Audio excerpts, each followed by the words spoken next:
That was the message from Mom.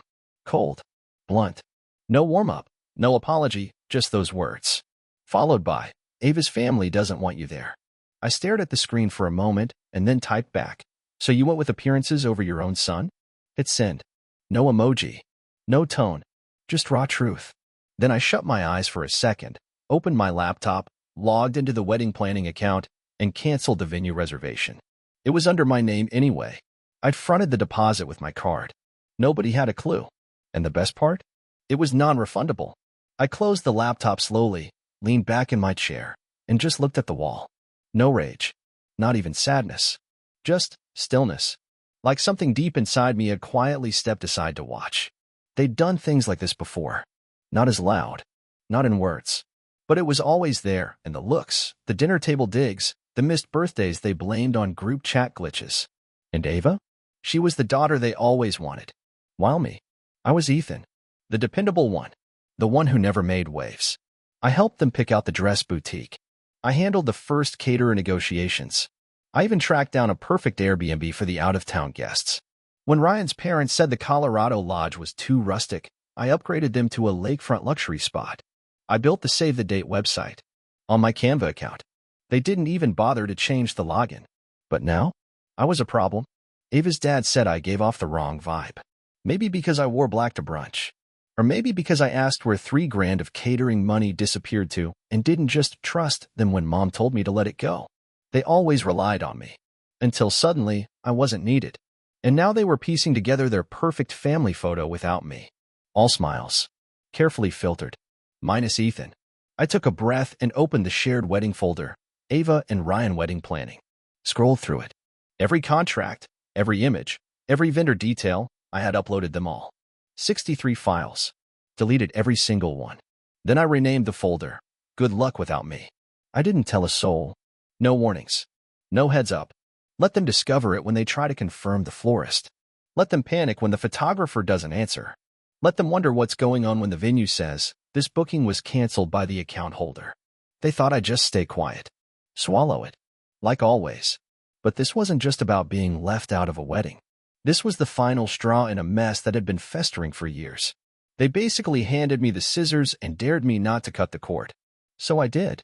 They wanted me out? Wish granted. Only thing is, they didn't realize I'd take everything I built with me. And I wasn't done yet. If you asked them, I've always been the dramatic one. Too sensitive. Always making something out of nothing. But let me walk you through how I got here. Rewind 6 months. Friday night.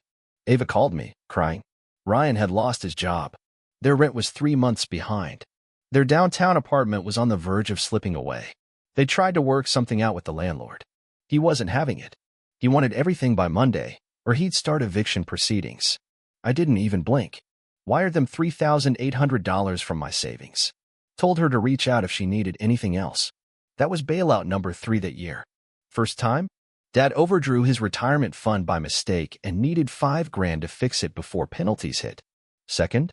Mom forgot the bachelorette Airbnb was booked on my credit card. Let the girls trash it. Guess who cleaned up that mess, financially and literally? I kept track. Spreadsheets. Screenshots. Not to use against them, just to remind myself I wasn't going crazy. That I wasn't imagining the steady drain of money, energy, and time into a family that treated me like a silent donor. And it wasn't just the cash. It was how they treated me after I helped. Like I was part of the furniture. The guy in the background making sure the lights stayed on. One time, I was up on a ladder during a thunderstorm, fixing Dad's gutters, and he cracked, maybe you should be a house husband. Not like you're built to be a breadwinner. Everyone laughed. Even Ava. Later, when I brought it up, Mom said I was being too sensitive. He's just old school, she shrugged. Old school? That man once locked me out of the house in high school for wearing eyeliner. But sure, maybe I am sensitive. When Ava got engaged, I found out over FaceTime. Mom and Dad were literally sitting behind her, grinning like they'd won the lottery. They'd helped Ryan plan the proposal. Even went ring shopping with him. Me? I found out like a fan watching from the bleachers. I should have seen it coming. But some part of me still thought, maybe if I did enough, they'd finally see me. Treat me like I mattered. I covered the engagement shoot. $600. Built the wedding website. Designed the invites. Paid the venue deposit because Mom's card was acting weird. I was laying every brick of their fantasy wedding while they tossed me scraps and called me such a good sport. Then the messages started. Aunt Laura, hey, I heard you're not invited to the ceremony? That true? Uncle Brian, did you say something to Ryan's dad? And then came the post that broke me. A photo of Ava and Ryan with my parents in front of a fairy-lit barn. The caption, so proud of our family. Can't wait for the big day with all the right people by our side. The right people. I wasn't even tagged. I clicked the comments. One of Ava's friends joked, is Ryan going to be there? He's always hilarious. Ava replied, we're keeping things small. Just people we trust. Just people we trust. That night, sleep didn't come. I laid in bed going through every receipt, every email, every moment they made me feel like asking to be paid back was some kind of crime. And then it hit me, really hit me. I was the only one in this family who ever gave without keeping score. And somehow, I was also the only one who never got anything back. A week passed, and then the group text came in. Hi, family. Can everyone chip in for Ava's bridal shower decorations? Ethan, since you're so good with tech stuff, could you make a landing page for RSVPs? Hugs and kisses. I didn't answer. 10 minutes later, Ava slid into my messages, more direct this time. Can you please just do this one thing without being passive-aggressive? So instead of replying, I did something else. I logged back into the wedding venue account and submitted a refund request for the $2,500 deposit. Yeah, it was non-refundable, but I had checked the wedding insurance box when I booked it. Just in case. Tiny detail. One they never noticed. The claim went through. Family conflict clause. They refunded 90%. Then I logged into Canva and erased everything I designed for the wedding, every RSVP card, every table number, every welcome sign. Gone. I created one last design. Simple white background, bold black text. Ask Zach's dad to fix this. And I shared it with the entire family folder. That's when all hell broke loose. 3 hours later, Mom called in tears. What are you doing? Do you have any idea how this looks? I do, I said calmly. That's why I'm doing it. Then came Dad. No build-up, just yelling. This is jealousy. You've always been jealous of Ava. That's what this is. I moved the phone away from my face and hung up without a word. That night, my phone turned into a live feed of disappointment. Ava posted a vague story on Instagram. Betrayal always comes from those you trust most. Mom posted a picture of Ava crying on the couch. Caption, nothing hurts more than your own brother trying to destroy your special day. People started messaging me. Some friends. Some cousins. A few texts asked if I was okay. Most didn't bother. They just came straight out with it. Why would you ruin her wedding? I didn't respond. Then the package arrived. Yellow envelope. No return address. Inside? A printed screenshot. A group chat Ava and her bridesmaids. Internal messages. Private stuff. Ava, laughing. We'll get Ethan to pay for the cake too. Just guilt him about being the only brother. Works every time. Then another one. Zach doesn't even like him. Says Ethan gives him the creeps LOL. And this. He won't be at the wedding. I'll make sure of it. Watch. There was a sticky note on top. Handwritten. I knew the handwriting instantly. You deserve better. P. I didn't know who P was yet, but I was going to find out. And when I did, everything changed. Because P didn't just have messages. P had recordings. And the moment I heard the first one, I knew exactly what I was going to do at the rehearsal dinner. The dinner was at some overpriced vineyard about half an hour outside the city. They called it rustic luxury. To me, it was just bad wine, expensive chairs, and string lights slapped on trees to distract from the price tag. But I showed up, dressed sharp, calm, intentional. I wasn't there to eat. I came to end this charade. They were mid-toast when I walked in. People were laughing. Ava was glowing. Zach had his arm wrapped around her. Dad looked stiff. Mom avoided my eyes. They hadn't expected me. That was clear. In their story, I was already gone, the angry brother, the troublemaker, the loose cannon. But I wasn't angry anymore. I was done. I walked to the front of the room, picked up a wine glass, and tapped it gently. Sorry to interrupt, I said. The chatter died instantly. A few awkward laughs. Ava's smile disappeared. I pulled a small Bluetooth speaker out of my jacket pocket and set it on the table. Then I held up a flash drive. Zach stood up, nervous. Ethan, what are you doing? I looked at him calmly. Giving you exactly what you earned. Then I pressed play. The speaker came to life with Ava's voice, crystal clear, laughing. We'll get Ethan to pay for the cake too. Just guilt him about being the only brother. Works every time. Gasps. Someone dropped a fork. I didn't move. Then another voice. Different clip. Zach doesn't even like him. He said Ethan gives him the creeps LOL. Zach's face turned ghost white. Ava lunged for the speaker.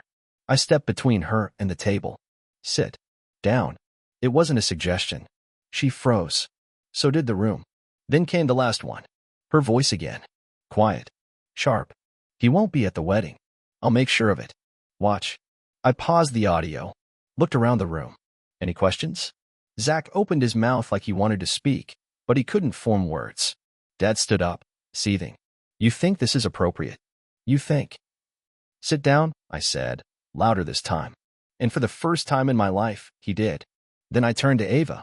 I stood there and looked straight at Ava. I've poured over $11,000 into your wedding. I built your website, haggled with your venue, paid your florist. And I did it all because, like an idiot, I thought we were family. Ava was trembling. Her mascara smeared down one cheek like war paint. She muttered, You don't get it. No, I said. You don't get it. You never did. You didn't want a brother. You wanted an ATM. Then I pulled out the folder. Printed screenshots. PayPal receipts. Invoices. Text from her, Mom, and Dad. Proof of every expense I covered, every time they forgot. And I picked up the slack. There was even a group chat where Ava called me the family's free wedding planner. I handed it all to Zach. So, still want to marry her? Zach stared down at the papers, not saying a word. Then, from the back of the room, a woman in a gray coat stood up. She had a badge on a lanyard and a phone in hand. Hi, everyone, she said, stepping forward. Sorry to interrupt. I'm Paige. Ethan and I used to work together. I also run a digital forensic agency. Heads turned. Ava looked like she'd seen a ghost. Ethan asked me to verify some files, Paige continued, to make sure they weren't altered or faked. She turned to Ava, and to confirm that they're not deepfakes. She held up her phone. This audio? Completely authentic. No edits, no tampering. It was pulled from a WhatsApp backup linked to your old number. And yes, I've got the metadata too. Ava's jaw dropped. Mom gasped like she'd just come up for air. Dad barked. Is this a joke? Paige smiled. Not even a little. Then came the final blow. Zach turned to Ava, eyes wide with betrayal. You told me Ethan threatened you. That he was unstable. That he said awful things. He held up the papers. You lied. She reached for him. Zach, no. I just... Don't. Touch. Me. And just like that, the room exploded. My aunt started yelling. Someone knocked a glass off a table. My mother opened her mouth and then just sort of crumpled into silence. Through all the chaos, I didn't move. I just stood still, like I had rehearsed for this exact moment.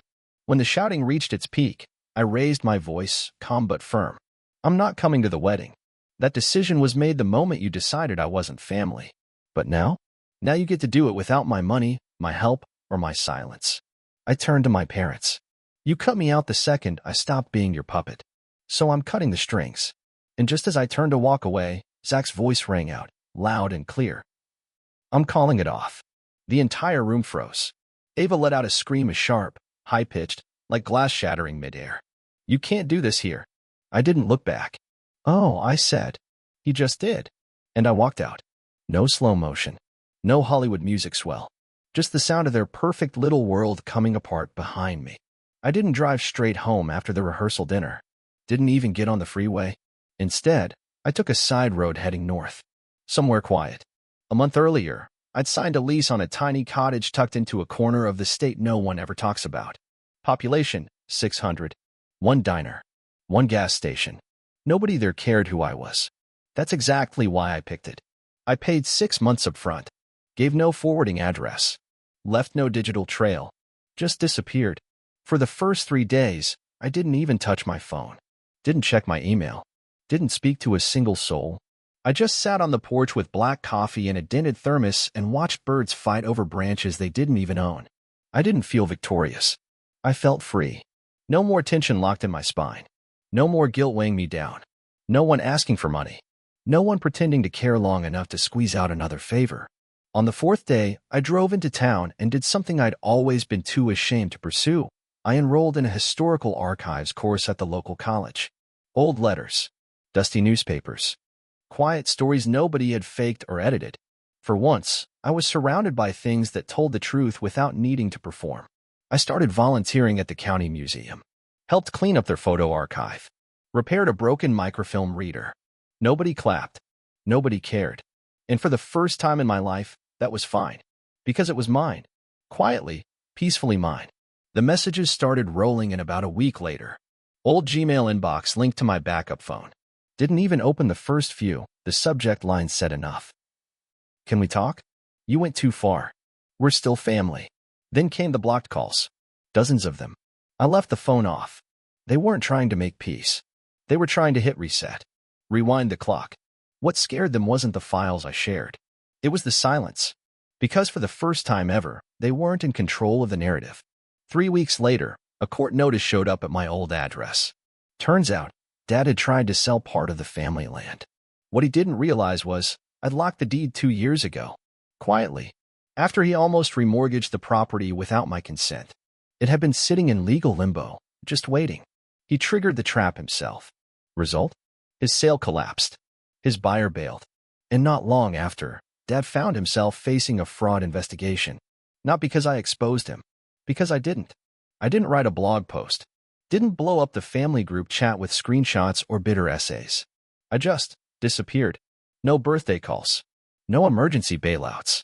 No more, maybe next time. And that's what really broke them. Because people like them, they're not afraid of consequences. They're terrified of being forgotten. They need an audience. They need a stage. So when I gave them neither, it was like pulling the curtain on a show mid-scene. One morning, I was standing in line at the post office, just there to pick up a small package. Nothing important. Behind me, someone was on the phone. I heard them say something like, "Yeah, I heard Ava's fiancé walked out before the wedding even happened. And her brother? Took all his money and ghosted." I didn't turn around. Didn't say a word. I never made a public statement. Never corrected the rumors. I just became someone you couldn't reach. No number. No address. No inbox to write angry essays into. They thought my silence meant I'd given up. What they didn't see was, it was the most intentional thing I'd ever done. A clean, surgical kind of goodbye. No fights. No drama. Just gone. And the kind of absence I left behind? It couldn't be manipulated. It forced them to sit alone with what they'd done. They couldn't guilt me anymore. Couldn't call when the rent was late or the visa bill got out of hand. Couldn't pretend we were still close when they needed a favor. Because there is no we anymore. There's just them. And an inbox that quietly reads, "No message received." You know what's funny? When you finally walk away from people who built their entire world by standing on top of you, they don't collapse immediately. They just stand there stunned. Like someone hit mute on their show, and they can't find the remote. That's exactly what happened. After the rehearsal dinner, after the voicemails, after the echoing silence, they still believed, deep in their bones, that I'd come back. Because I always did. But this time, I didn't. I changed everything. Not just my number, my entire digital footprint. New carrier. New country code. No forwarding. Closed the joint account Dad had hooked me into for emergencies. Rerouted all my financials to a private, encrypted vault. Updated my medical POA, scrubbed all family names. Even changed the emergency contact on my license. From mom to no one. They don't know where I live. They don't know where I work. They don't even know if I'm still in the country. Or if I'm alive. And that eats at them. A month ago, I went back. Just once. Not to the house. Not to the vineyard. I drove past the old wedding venue. The one I had canceled. It was abandoned now. For lease. A sun-faded sign leaning sideways at the gate. A dead bouquet, probably leftover, was rotting in the gravel. It looked, right? I rolled down the window. The air smelled like rain and old regret. Before I pulled away, I did one last thing. Walked to the rusted mailbox by the entrance and dropped in a plain white envelope. No return address. Inside, a printout of the final wedding invoice I had paid. And a sticky note. It just said, "Thanks for nothing." I don't check the old email anymore. Not really. But every now and then, I log in. Just to watch the flood. One unread message had the subject. "Please, can we just talk?" I didn't open it. Another said, "We don't know who you are anymore." That one? That one made me smile. Because they're finally right. I'm not the guy who Venmo'd them rent money at 3 a.m. Not the default emergency contact. Not the unpaid therapist. Not the invisible brother. Not the guilt-soaked son trying to be enough. I'm just a man now, living a different life. One they can't reach, can't exploit, can't rewrite. Last week, I had a new mailbox installed. Metal, clean, lockable. One of those drop boxes where once a letter goes in, it doesn't come back out. The installer asked what name I wanted engraved on the brass plate. I told him, no name, just a message. So now, right under the keyhole, it reads, "This box does not accept apologies." And that silence I live in now, that's not loneliness. That's peace.